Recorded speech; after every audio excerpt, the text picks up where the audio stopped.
Today we're going to work on this Suzuki DR350 dirt bike. It doesn't run. We got it from Robert up there at Hillbilly Heaven. I'd like to get it running in this video. Not because I want to fix it up, but because I want to sell it. And if it runs, it's worth more money. The reason we're focusing on this machine today is because Jay's garage is in the process of relocating. And I'd rather sell this than have to move it. The story with this machine is Robert got it some time ago. It ran good and then it didn't run so good. Some fellers came to see him, either friends or relatives, tried to get it started with the Kickstarter. That didn't work. So they pulled it behind a car and they were able to get it running that way, but then it backfired out of the carburetor, caught the thing on fire, and at that point Robert said, "Shut it down! Not interested in starting a forest fire. Bunch of yahoos." So it sat there until I came along and picked it up. You can see some evidence of the fire right here. Brake cylinder reservoir is melted. The wires going up to the ignition coil are also melted. And the choke knob is scorched a little bit. Luckily, this bundle of wires coming from the magneto is still in good shape. I think that's because these have fabric insulation on them. Those Suzuki engineers had a good idea right there. From the looks of it, this machine has led a full life. When it was new, it didn't look anything like this. I think at one time it was cared for because there's a lot of aftermarket upgrades like this white E-Series exhaust, Corbin extra wide saddle, extra capacity gas tank, aftermarket levers, aftermarket foot pegs. But then sometime along the way it fell into neglect and the fenders disappeared along with the plastic side covers and the front brake. You don't really need that anyway. Nah, nor the air filter. But that's classic on a machine like that. Wouldn't expect this one to have an air filter. So the first thing I'd like to do is verify that it turns over for you guys. The way this thing's covered with dust, I imagine a good amount of it did get ingested into the engine, but we won't really think about that. Engine turns over. Feels like it has enough compression to run. I'm not even going to check if it has spark at this point because the wires that carry the spark signal up to the ignition coil have been scorched. So we'll take off the seat, take off the tank, and get these replaced with something that hasn't been melted. A couple updates to the channel to tell you about while I get these parts off. Oh, this is handy. Look how somebody already took this bolt out for me. There you go, you're a little closer. We sold the Yamaha DT100. Thought I'd be able to get 400 for that machine, but was only able to sell it for $250. Had it advertised for almost a month. Sold the Trail 70 as well. That one, we got more money than I anticipated for two reasons. Trail 70s are a lot more popular than I realized. You guys knew though, you told me so in the comments. And I was also able to get the engine turning again. I tipped the machine up against the back wall of the garage so the cylinder was vertical, dumped an 80-20 mix of oil and gas down the spark plug hole, waited less than 30 minutes, and it came free with hardly any effort. So the engine definitely wasn't seized. It had just been sitting long enough without turning that the piston got a little bit stuck. I think I found the world's longest bolt. We sold the CT70 for $450, which means we're still underwater, about $1,300, but moving in the right direction. Might have been able to sell the Trail 70 for more, but Gary gave us a good deal. Thought we ought to pass it along. There we go. Now we'll take off the tank. Looky here. Only one bolt to contend with down on the bottom side and on the front. There should be two bolts here. All we've got is one, and it's a little bit bent. Maybe this is where they hooked their toe strap when they were pulling it. Throw that in my good pile. Get that one out now. Pull off that tank. This has a special textured latex paint finish. All right, there's the tank. And now you can see that both of these wires going to the coil have seen a little heat. Whew. This is the one I'm most concerned about because it's the spark plug signal wire, but I'll go ahead and replace this ground too with something that isn't charred. Well, this is handy. Just untwist that. Are you sure you haven't worked on this before? Promise. First time. Here we have a rare glimpse of the scavenging mechanic. Some think this is a way to impress females. It depends on the female. Found some donor wire from the XL600R. We're mixing brands here. These are Honda wires going onto a Suzuki, but I think it'll be all right.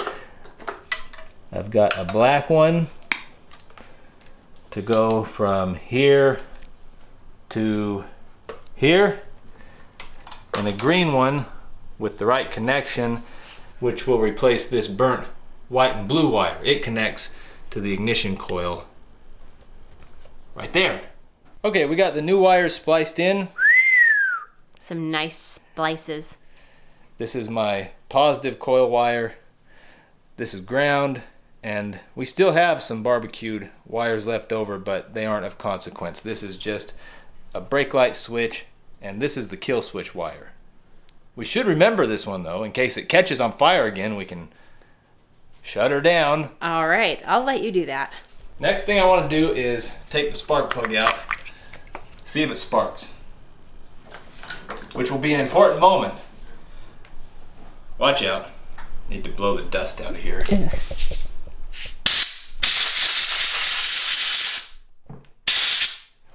think I got some hillbilly heaven in my eye just now. I got some in my mouth. Spark plug wasn't tight. Doesn't look terrible. That's a high dollar spark plug. Crab leg style. I don't think I've ever checked for spark with this style of spark plug before. Well, are you ready to? I am. Here we go. Woo! Powerful spark from the DR350. So we have some life in the electrical system. I'll put this spark plug right back in here. Try not to knock any dirt in there with it. That was a nice spark. Then we'll put the gas tank on. All right. See if it runs. Do you think it's gonna go?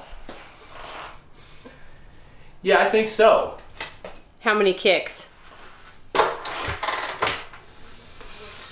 4. Ooh, I think 7. Okay, here we go.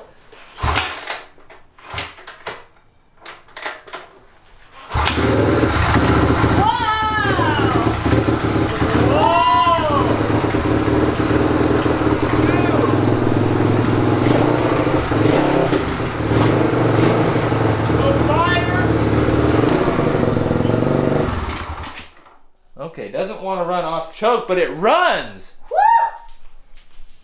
Didn't even have to pull it down dirt road behind a Toyota Tercel. Smells like it's burning a little oil, but that's all right.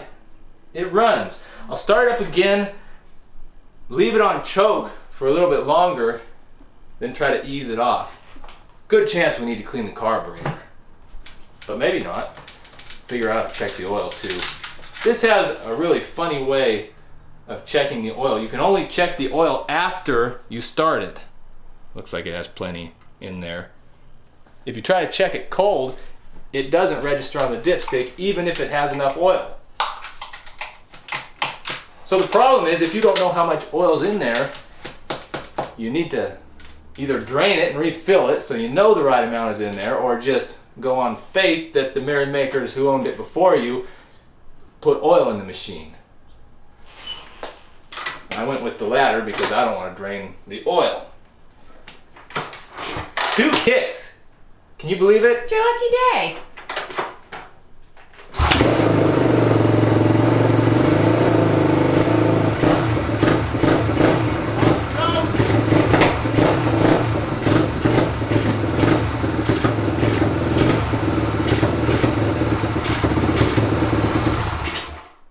Alright, so when I take it off choke, it runs really lean. So probably carburetor's a little bit clogged up. So we'll take that off, clean it out, have a look at how much dirt's in there.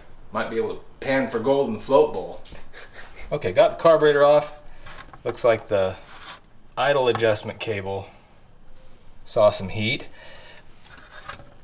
And I also think that something burned up around here. This might be the mechanism for the accelerator pump, which is a device that squirts an extra little bit of fuel into the engine through this port whenever the throttle is opened. This not functioning could be the reason it wanted to stall when I was giving it gas a minute ago. But we'll take this apart anyway, see what it looks like inside.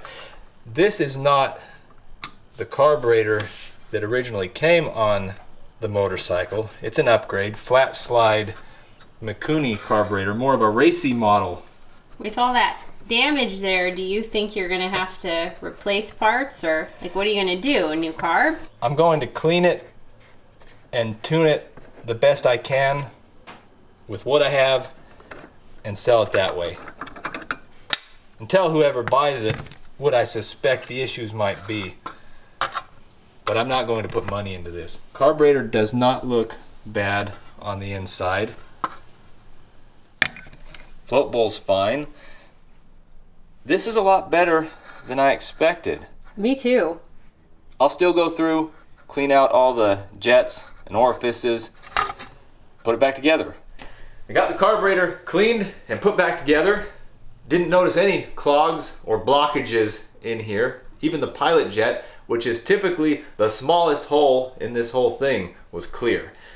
But I did notice a couple other issues in addition to the missing accelerator pump that may have been causing the engine to run funny. The choke knob, which has been melted, was making contact with this rubber piece, and that may have been keeping the choke from shutting all the way. So I shaved off a little bit of the front edge here with a utility knife, and now it definitely closes.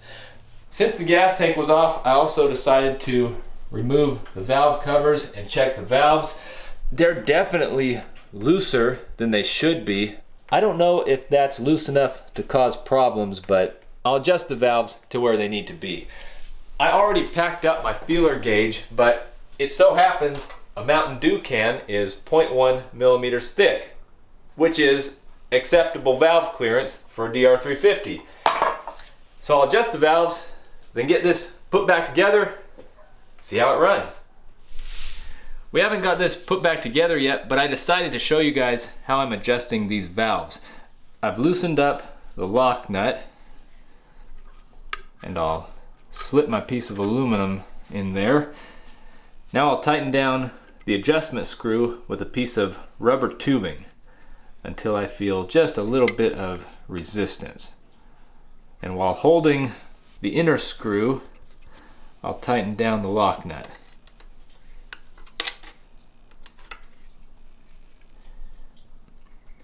And if I did it right, the feeler gauge should pull out with just a slight amount of drag. Perfect. DR350 is back together and we're ready to see if it runs any better than it did before. I tucked up the wires so they're not in the way anymore, and found some fasteners for the seat and the gas tank, so neither one of these should fall off. I think my least favorite thing about this motorcycle is the grips that have deteriorated into sticky goo that comes off on the rider's hand. Yuck.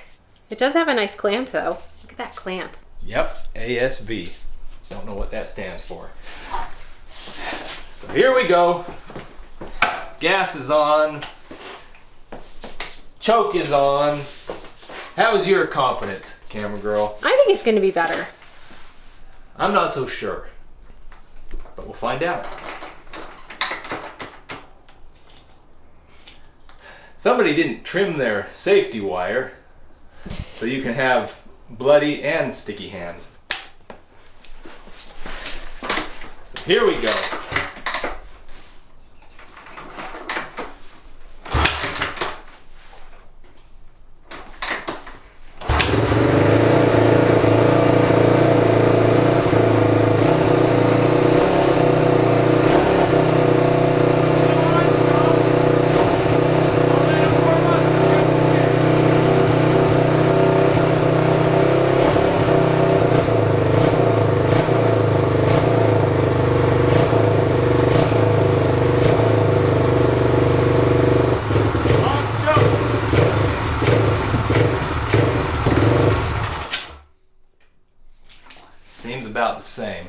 You have to make me promise that if it's not better, I need to forget about it and move on. There's too many other, more interesting projects that I should be spending my time on. But maybe that was a fluke. It probably needs that carburetor part. Yeah, the accelerator pump is missing, and who knows what internal gaskets or seals got cooked that I just don't know about. Mm-hmm.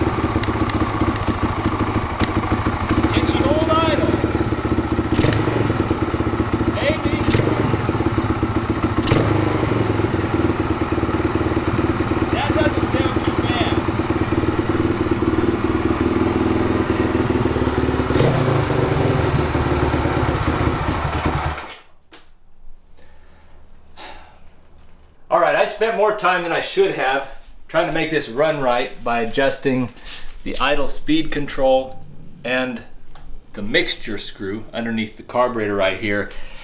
It's better than it was, but still has an unsteady idle and a tendency to backfire.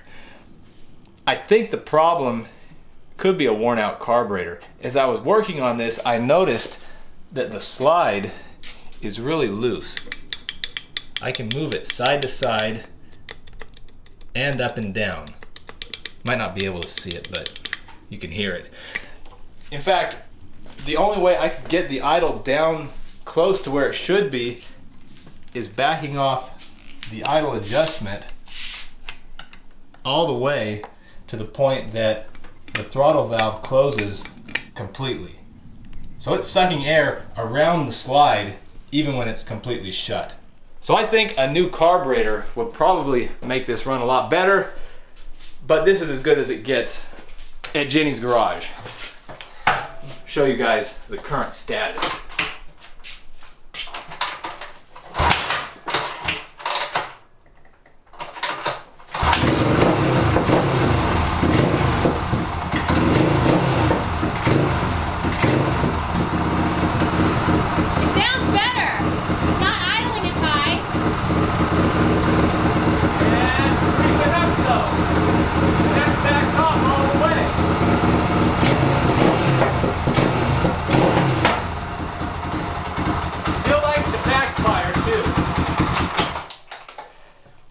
Some of you fellers might be saying, Jake, what about the intake boot? Maybe it's sucking air through that. Yeah, what about this boot? I inspected it and couldn't find anything wrong. I was also thinking that maybe the ignition timing is off, and that's why it's backfiring, but on a DR350, you can't adjust the ignition timing. So, as much as I don't like leaving a problem unsolved, I'll pass this along to someone else and let it be their project, or their parts bike. You want to take it through the gears? Probably ought to. All right, I'm just going to take this for an easy ride up and down the street because we don't have any front brakes, and I think the rear brake is out of fluid because there's a big hole in the reservoir. You know, I'm kind of disappointed it hasn't caught on fire. Well, there's still a little bit of time.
brake all the way to the stop coming back here, and it just barely slowed me down. So overall a success, because I didn't crash. It runs, it rides, and it stops. Sorry that it didn't catch on fire. That's all right. If any of you guys watching have an interesting motorcycle or collection of motorcycles that you'd like to sell for a good price, let us know. I'm also curious what you guys think this is worth. I feel like 600 isn't out of the question. Runs and rides, barely. Thanks for watching.